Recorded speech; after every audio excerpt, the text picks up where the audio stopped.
Welcome to the Emerald City Sports the podcast. Episode 7 or 6, 7. We're at 7. 7. We're at Finally. 7 now. Yes, sir. That was a great intro, Josh. Come on. That was great. All right, welcome to episode 7, y'all. Josh and I here, fresh off sports broadcasting camp, ladies and gentlemen. That was really awesome, to be honest with you. Let's start off with the subject a lot of people are talking about. Luis Castillo. Now, if you've been living under a rock, you will probably not know, but you know what? I'm going to tell you right now. So, Luis Castillo, former Cincinnati Reds pitcher, has just, he was sent to the Seattle Mariners, and the Seattle Mariners gave back the Reds a lot of stuff. But you know what? It was worth it, because in Luis Castillo's Mariners debut, he did, honestly, really good. A 6.2 innings pitch, 5 hits, 3 runs given up, but 8 strikeouts. That's a solid performance. Josh, what do you think about Luis Castillo's debut? Beautiful, beautiful. Give the Mariners the series win against the Yankees. And he was still able to pitch a ton of pitches, 109 pitches, 6.2 innings, and only giving up 3 runs against top-tier batters that the Yankees have. Aaron Judge, for example. Yeah, I mean, Josh, I know that the Mariners gave up a lot to get Luis Castillo, but after this, do you think it's worth it? I think it's worth it. Yes, we did give up a lot, but I mean, we really need to make the playoffs soon. We have the largest draw in North American sports history, and I think this move will help bolster this starting lineup. But I feel like, personally, I think it's going to, change the way the lineup's going to be. It may not even be a 5-pitcher rotation, but I feel like there might be a game where we're actually going to have 2 starters sharing the same game. That would be quite a change, considering most MLB teams will have a 5-pitcher lineup. But Josh, let's say the Mariners do want to stick with the 5-pitcher lineup. And since Luis Castillo's in here, we will have to take a guy out. Josh, who do you think we will need? Which starting pitcher will we take out for Luis Castillo to be? So it's either in the rotation. I think it's either between. I think easy choice is either between Marco Gonzales or George Kirby.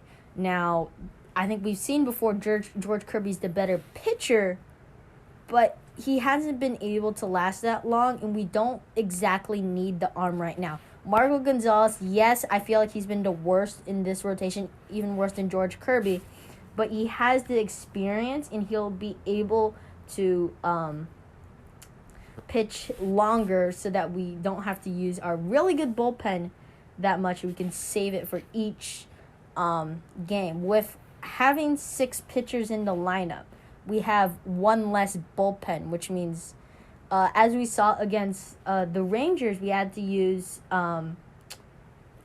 Benintendi, just like some guy that we just called up because we ran out of bullpen, because we ran out of pitchers from the bullpen.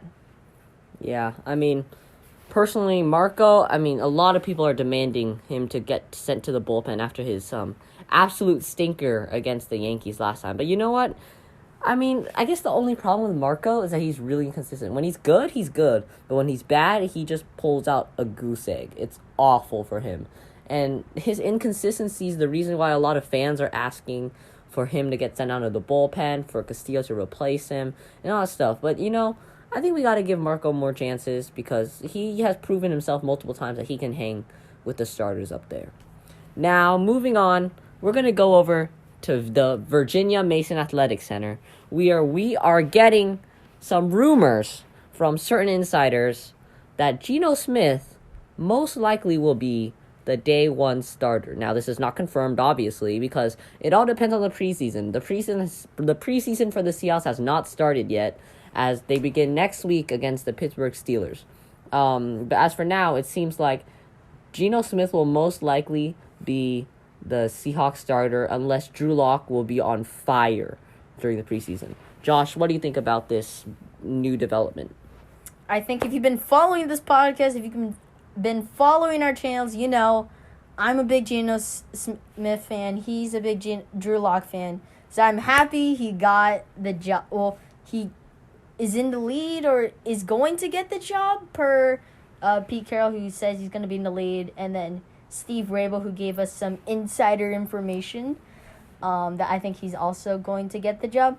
The problem, I feel like, yes, Drew Lock does have a chance to go off in preseason, but the odds are stacked against him. He has to play well with second-tier or third-tier wide receivers, and he has to run the plays that they call him. It's hard to be better than someone when you don't have the control to do what you want and the players that you need to go big with.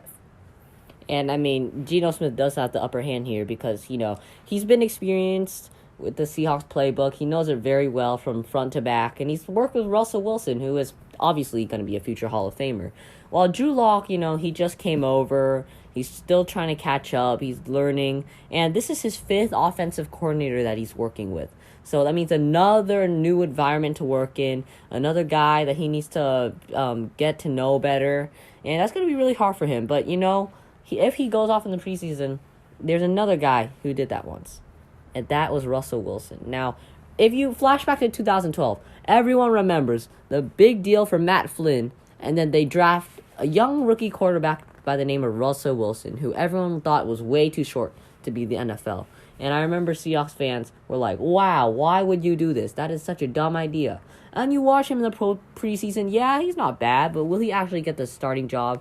And then in that last preseason game, he proved that he belonged in the starting job, that he could lead a team.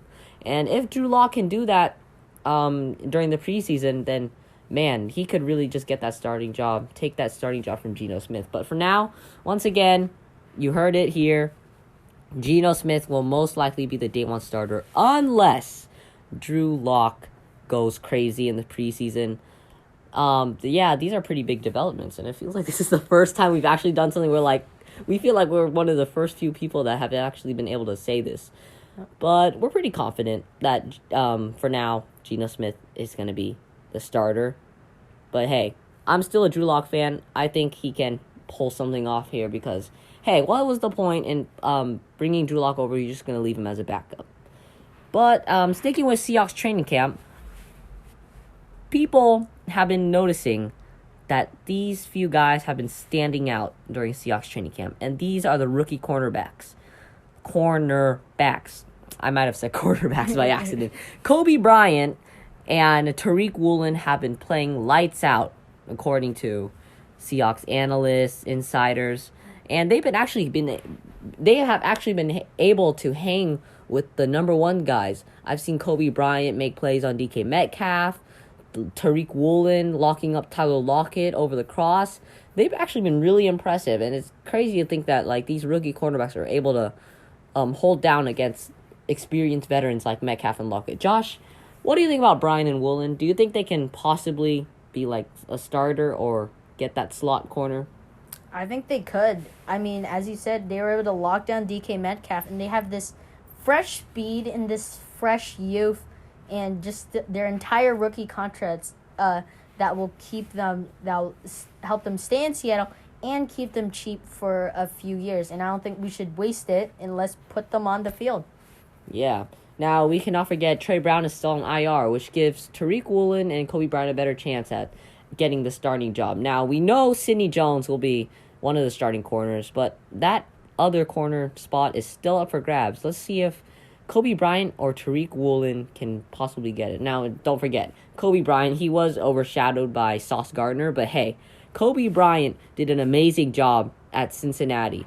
Of course, Sauce was a higher pick, but those two were just one of the best cornerback cores in the entire college football. And then you got Tariq Woolen, who was 6'3", 6'4", yep, and runs a 4.20-something 40-yard dash. That is amazing for a cornerback. If he can just use that speed on the football field, he will be a threat that wide receivers will be afraid of going up against. This is a pretty short episode, but, when you're here in Hood Canal, there's not a lot to cover. But we want to give out a shout-out. As we said earlier, Josh and I, we went to sports broadcasting camp, which was an honestly amazing experience. We got to learn more about how to cover, how to anchor, how to give our opinions on things. And we want to give out to Justin. Justin was an amazing camp counselor, really kind to everybody. And Josh, what do you want to say to Justin? Thank you for listening. And you want to leave a message to be on this show? Or anybody else that's listening? Go to anchor.fm/ECS Seattle/message. You can leave a message that will be on this show. That's right, you heard it. Anchor.fm/ECS Seattle/message. Yep. Go send a message, and we will most likely be able to respond to your questions about Seahawks, Mariners, Sounders, Kraken, probably any sports team if you want to. It will be fun. We're getting there, guys. This is going to be a great year, and we're going to have a lot of fun, especially once the Seahawks begin their season. But for now, that was episode 7. He's Josh Ngo, the founder of Emerald City Sports. I'm Seahawks Martin, and we'll see you guys next time as we close out on Emerald City Sports, the podcast. See y'all, and go Hawks.